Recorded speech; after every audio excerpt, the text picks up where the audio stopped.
EVs in the era of connected and shared mobility. Our keynote 6 deliberates on this aspect. To present this keynote, I would like to invite Mr. Vinay Piparsania, founder, Millenstrat Advisory and Research. He's also a consulting director with Counterpoint Research, a global research firm specializing in mobile and technology products, a mechanical engineer from the Indian Institute of Technology, Delhi, and an MBA from Tulane University, USA. He has over 25 years of automotive operational experience at senior leadership levels in India, Asia Pacific, and the Middle East. Associated with Ford Motor Company for over 18 years, he has held progressive marketing, sales, and service responsibilities in Ford India, Philippines, and Asia Pacific, planning, developing, and launching several new products specific to these emerging markets. He's focused on observing and analyzing disruptions and opportunities occurring in the continually evolving Indian automotive landscape. Please welcome, with a huge round of applause, Mr. Vinay Piparsania.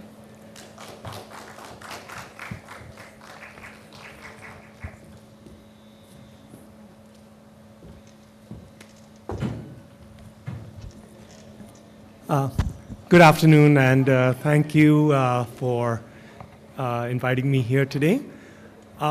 First and foremost, I'd like to say that let's go on to a different direction. I think so far we've had many views on challenges, and it's basically been in the context of the manufacturers, government policy, and just factors that more involved would we make the investment, who's going to get started, and it's his job or their job, and as Arun was mentioning, it's nobody's job.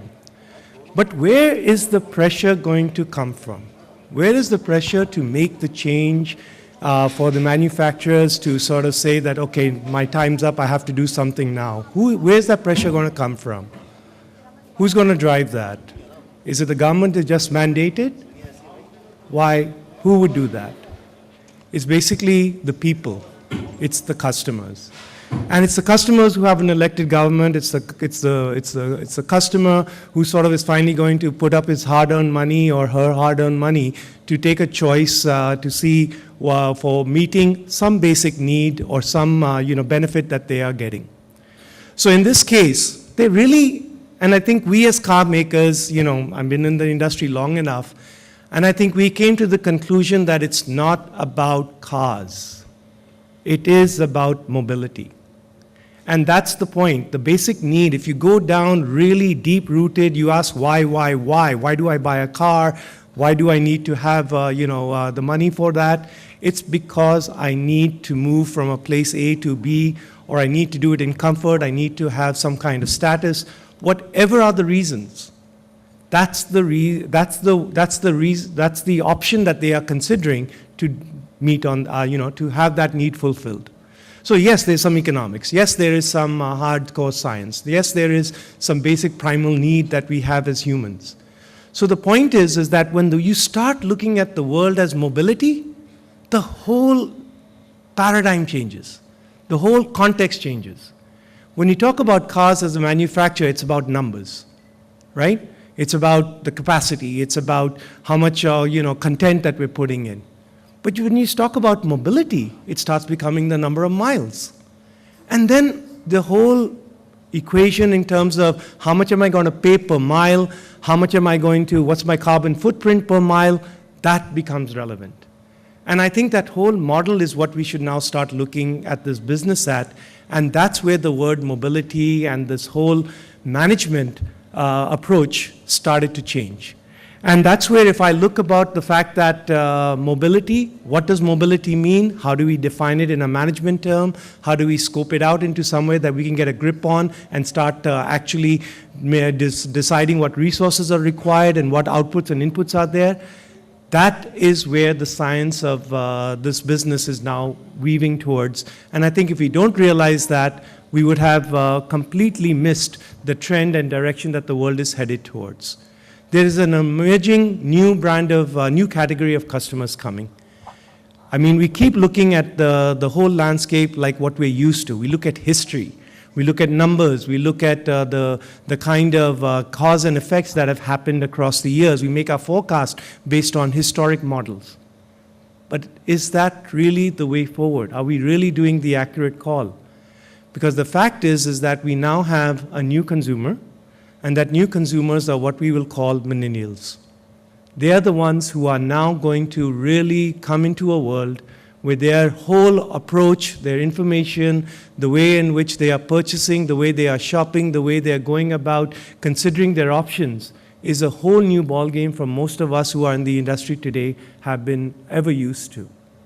So the fact is that if we're going to talk about connected cars and we're going to talk about mobility, we are also talking about a world which will be far more digitally enabled than we have ever, at least the ones that have been in the industry so far, way back in 85, 86, when India was liberalized, and that's when we all started, the world has really transformed.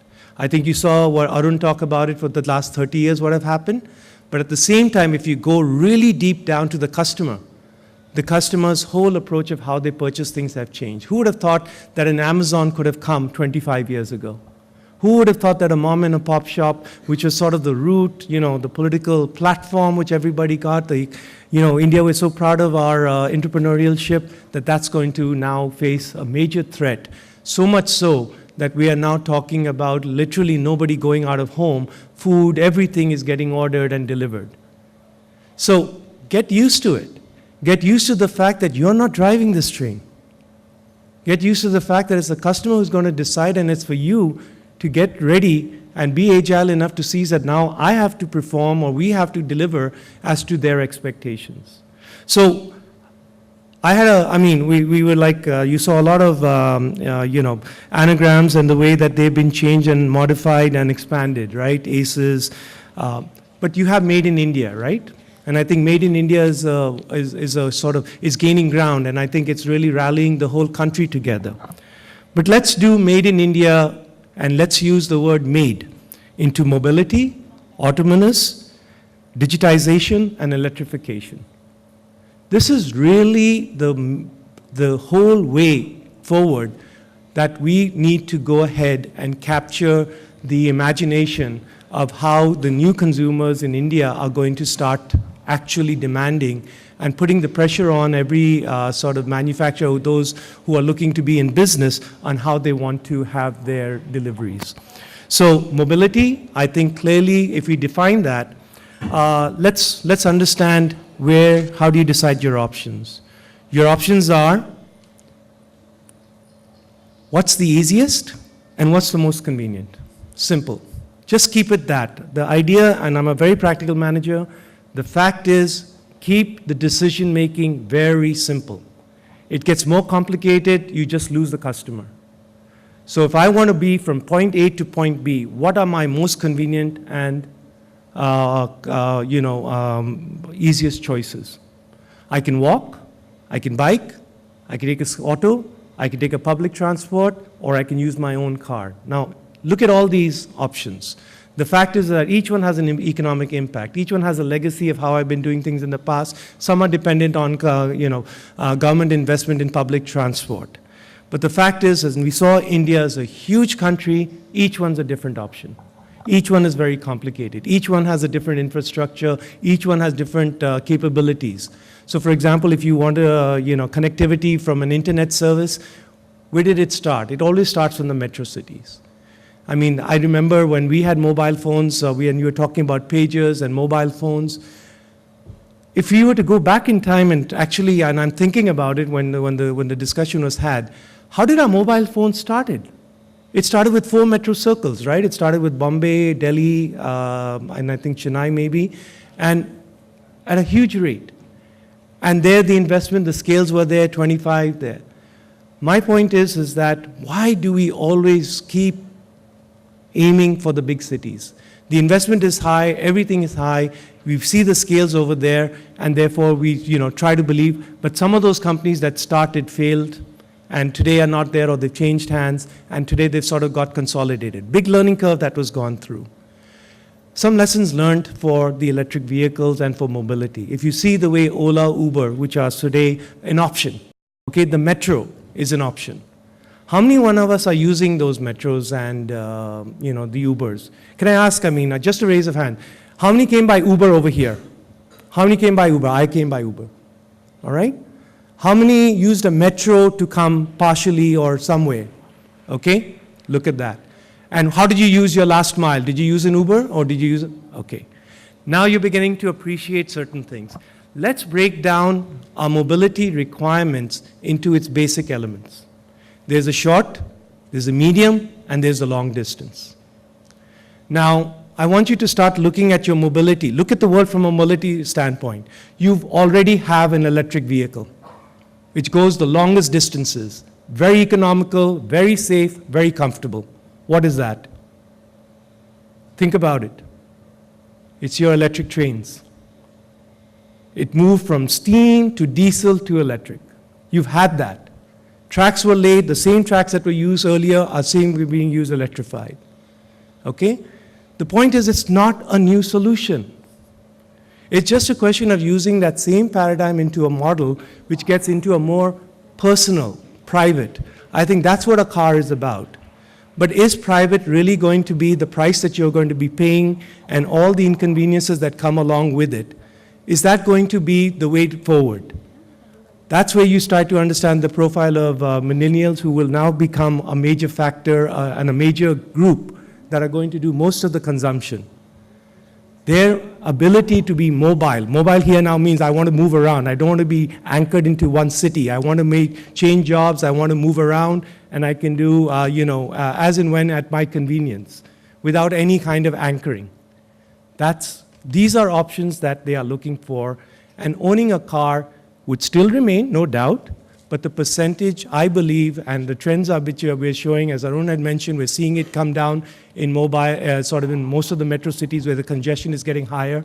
We've seen the trends in the rest of the world where, places like New York and LA, where they have good public transport, the option of using the public transportation is there, which are all electrified.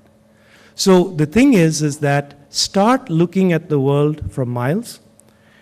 Start looking at it from a point of view of how much it costs for that, and therefore the whole world and the whole equation starts. Most auto companies are beginning to realize it, and you're finding that all of them have now either established subsidiaries or other companies that are focused on mobility, and that in our matrix, whatever we talk about opportunities and threats, it comes in both, in opportunities and in threats. The threat being, it's going to dampen car sales because now the customer will have an option. It becomes an opportunity because now let us configure and design our vehicles for this mobility option. When we have sharing of cabs, it'll become, maybe your whole design will change. Instead of 4-seaters, they could become 6-seaters with facing each other so that you can even have a meeting. You would have internet connectivity within while you're being used in that car so that, that's what the millennials want. They always want to be perpetually connected. So it's going to be a very different approach, and I think that if we start looking at connected vehicles and mobility in this era, there is a completely new world that we can start looking for ourselves. And what does that mean for here in India? Is that even possible? Or this is fine? I mean, seems to be a very, utopian kind of an idea and a concept. But that's how it all gets started. The fact is that don't try to convince everyone.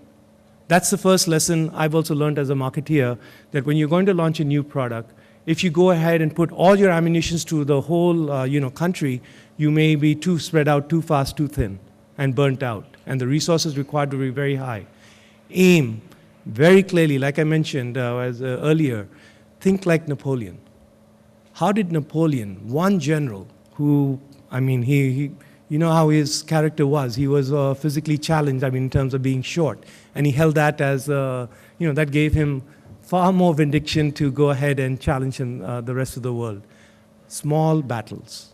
Win those small battles. And that's how you keep nibbling away, keep grabbing share, and keep getting conviction, and people start seeing that you are gaining strength to strength, and that becomes a popular campaign. Which are don't look at the country as, 29 states or whatever. Look at it as some key cities. Let's start with the cities. And as we said, there's some smart cities that are being targeted. Look at where the people are most open to the new concept. where you find the right profile and the opportunity to get the biggest conviction and buy-in to that concept. Two-wheelers. We know two-wheelers, lower mileage, requirement, their whole commute is a little shorter, their chargeability is better. We've already got batteries that would work on those kind. Let's do that. And that's how we could get the movement started, because right now it's so fragmented with such mixed results, and everybody's trying to make some sense of it, and you can't. Because they say, well, it worked there or didn't work there, it didn't work. So don't do that. My suggestion would be, let's take a city at a time. Let's take a profile of a customer group that would, clusters of groups that would work on a mobility approach. Look at it. There would be the short distances. There would be a group of a group of people whose commute is short. There would be a group of people whose commute may be larger, and there may be a group of people whose commute may be intercity. We don't have to be there for everyone. We can provide our solution in certain categories. Let's do the short ones, for example. If there's a good public transport, be the last mile solution and work in improving the public solution. So it's going to be, in the interim, it's going to be a solution where you will have all of this, and shared mobility will now become the filler. So which means I have an electric vehicle, I can choose an electric vehicle for short distances. I maintain that as my personal vehicle for moving around to get over that psychological thing that I need in case of an emergency, for example.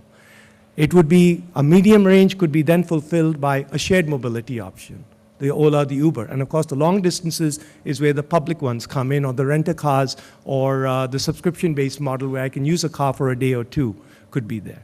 So that's really a way forward.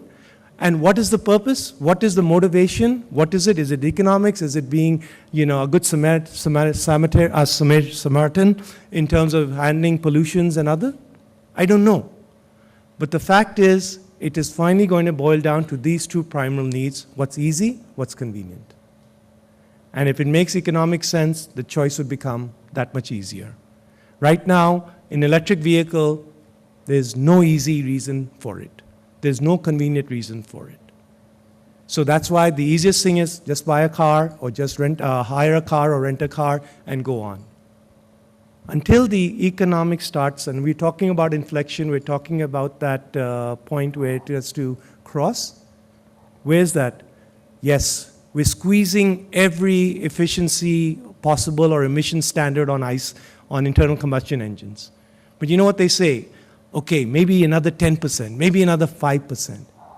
That's what you can do best with the technology available. If you're improving one consistent thing, 10, 15% is about the thing.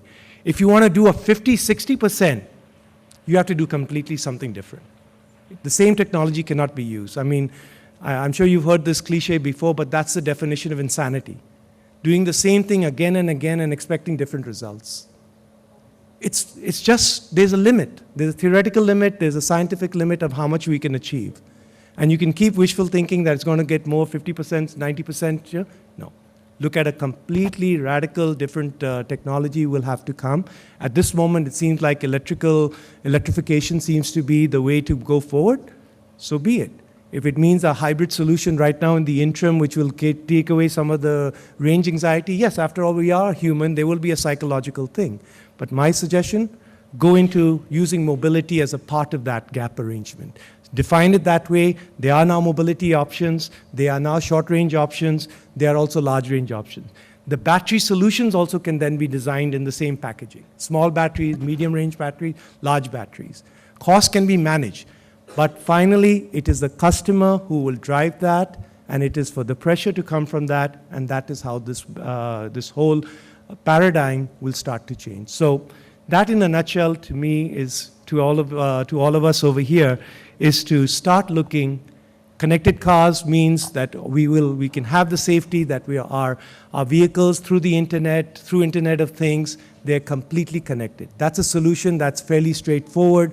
Mobile phone technology, telematics, all that is available. It's now a question of getting more reliable, wave bandwidth and other support. 5G is not too far away. That's coming. That will create a lot more, the speed at which the communications could be done would be faster, and the latency, would also be no longer an issue. I think that's where it comes. Let's choose some cities. Let's have a group of people who volunteers to help out. It's better. We don't need to wait for subsidies. We don't need to wait for government policies. We have enough to work with. If we want to do it, we should find a way. We should figure it out. And it is possible, but look at the world from mobility, get away from this ownership, and try to find out a way that this shared mobility takes some profile of the new wave of millennials and have them drive this and start influencing the rest of the world that there are solutions possible. That's how I'd like to wrap up my suggestion. So I'll be happy to take any questions on that. Any thoughts? Does that make sense? Firstly, let me ask. Was that a different point of view? Huh? I mean, let's be honest, car manufacturers, suppliers, components, I think everybody, we speak in hushed tones. Because come on, if the whole technology changes to electric vehicles, there's going to be a huge disruption. I mean, we're talking not, see, you talk about batteries and lithium for phones and all. Guys, once batteries come for cars, they will become a very small percentage. It'll figure like, it'll be sort of, that will be a snack where the big meal comes from all the car makers. The real power and the battery consumption will start happening from that particular category. So it's going to be a very different equation once that comes through. But I'm not going to even go there. I'm going to say it's not a question of why or how. It is when. It is happening. We are seeing it in the rest of the world. We've already started to see the champions. We talked about Norway. We talked about China. China's already gone into 1 million vehicles. Norway is more than 40% market share. If it happens, it's coming. It's coming our way. If it can happen in China, it can happen here. Yes, sir.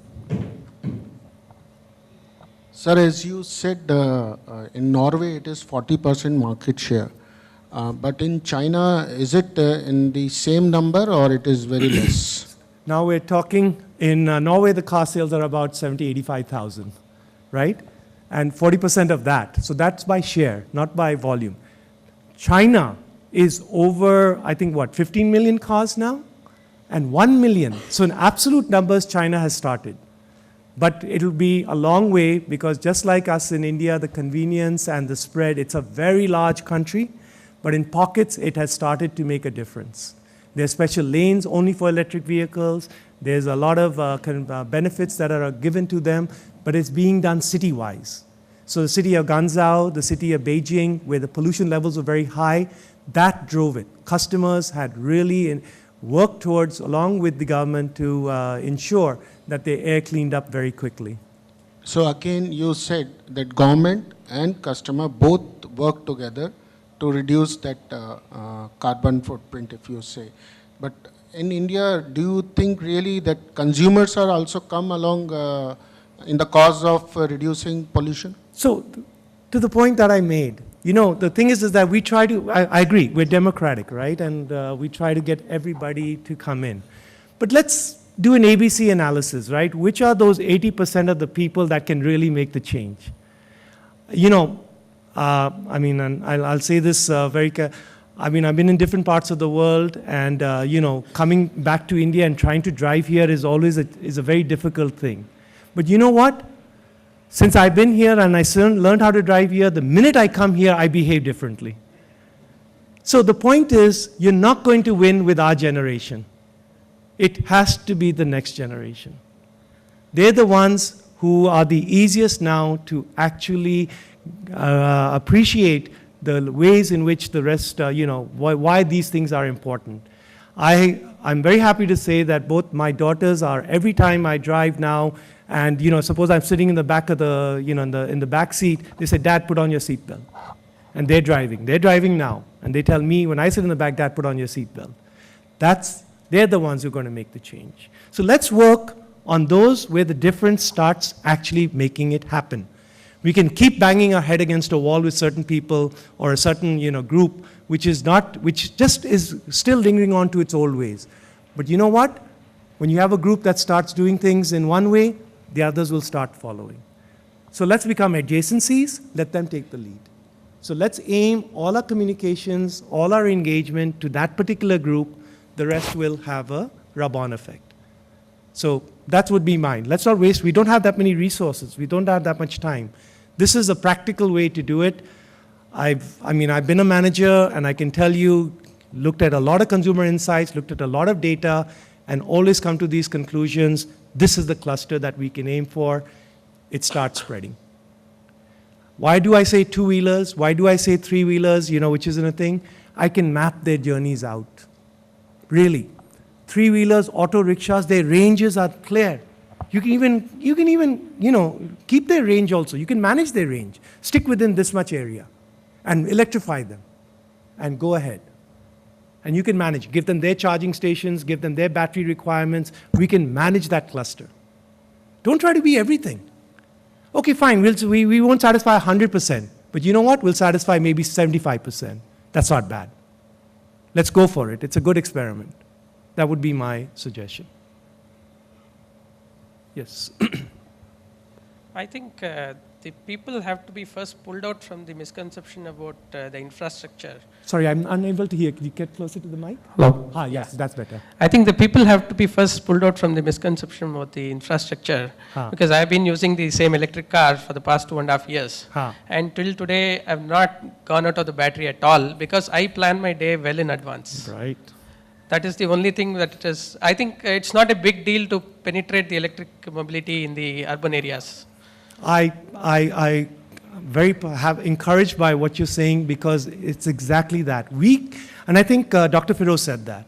Let us show that. Let's experiment. Let's collect that data. Let's show that it is possible, even in that small sort of test market or in those conditions. And then we can start actually extrapolating them or expanding further and further with real hard data, and then approach the government and say, look, this is possible. If you help us in these much areas, there can be even more improvements on that. So let's go with that particular thing. It's enough. We can't just keep going with stories or anecdotally. We will need hard facts and figures. I think that's the way to go about it.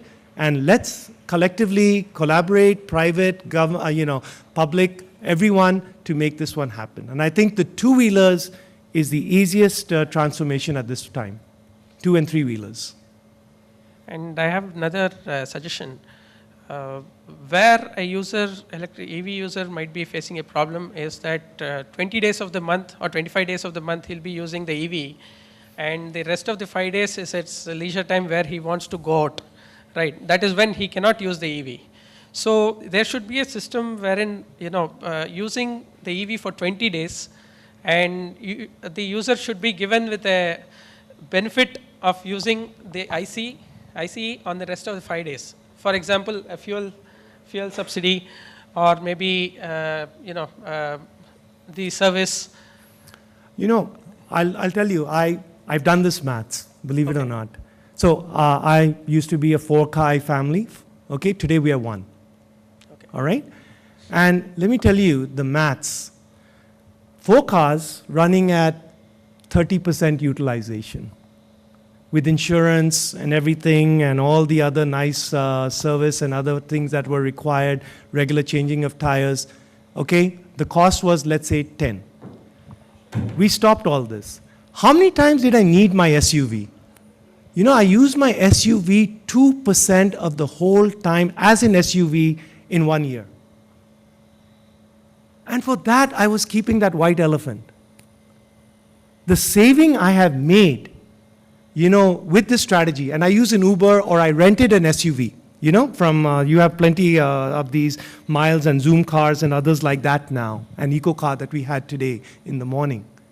And okay, fine, for 2 days, it may felt like a premium. Oh, this seems like too costly.